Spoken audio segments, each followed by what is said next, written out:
Hi guys, welcome back here in our YouTube channel. Kung bago ka ba lang dito, don't forget to like, share, and subscribe sa ating YouTube channel for more helpful online tutorials.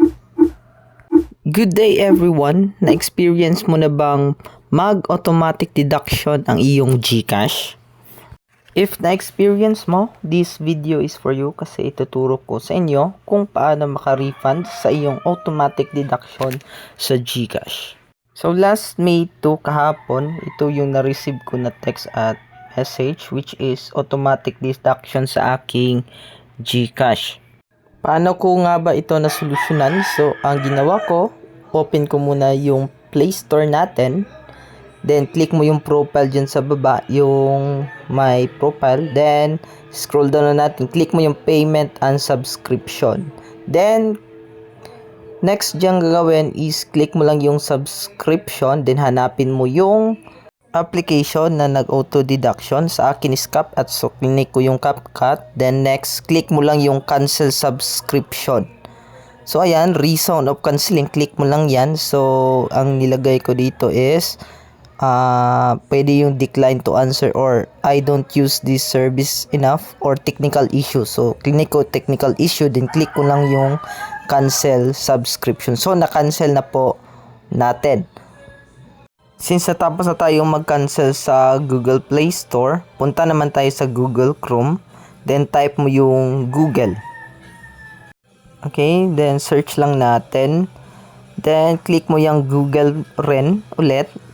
Then, click mo, i-type mo dyan, Google Play Store Refund. Google Play Store Refund. Then, click mo yung request your Google Play Refund. Ayan, click mo lang yan. Dito na part po, una, check lang natin yung ating Google, no? May profile dyan sa ibabaw. Click lang muna natin yan before tayo mag-continue.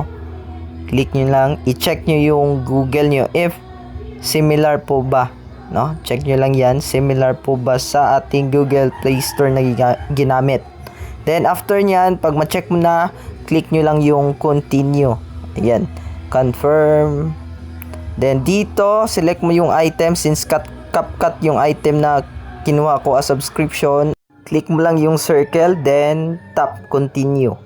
Ayan, so dito purchase by accident kasi yung nangyari, kaya click ko yung purchase by accident, then click yung continue. So dito i-describe mo lang yung issue kung ano yung nangyari. So dito kayo nang bahala mag-explain kung ano ang reasons nyo, no? Purchase by accident. So na-misclick lang natin, ano? So ganun. The standard. Sorry. So, yun lang yung type ko. Then, click na natin yung request refund. Then, click me take me to it. Then, goods na yon. So, after nyan, punta na tayo sa ating Gmail pagkatapos ito. So, wait lang natin kung kailan yon ma-refund. So, check nyo yung Gmail nyo. Ito yung makikita nyo. We receive your refund request of 50 pesos per standard monthly. So, it is response for 1 to 4 days. So, 1 to 4 days pa po before siya ma-refund. So, check nyo lang yung status. Pero yung una kong pag-refund nito, 15 minutes lang po. Dumating na siya agad. So, ganun po siya kadali. So, whereas dito, hindi pa siya, pwede nyo i-check yung status refund. Ayan. So, ito yung proof na nakuha ko na yung refund, no? May message dyan sa Google Play nyo. As you can see, your Google Play refund has been approved. So, once ma-approve na yan, ayan yung ma-receive mo na message galing sa Gmail nyo. Now, punta lang tayo dito sa ating GCash, no? So, automatic mag-refund na po dyan. As you can see, my online payment dyan. Wait lang. My online payment auto debit. Then, sa ibabaw, ayan, may refund na po. Plus 25, naka-refund na po siya. So, ganun lang po kadali. Just follow the step-by-step process po.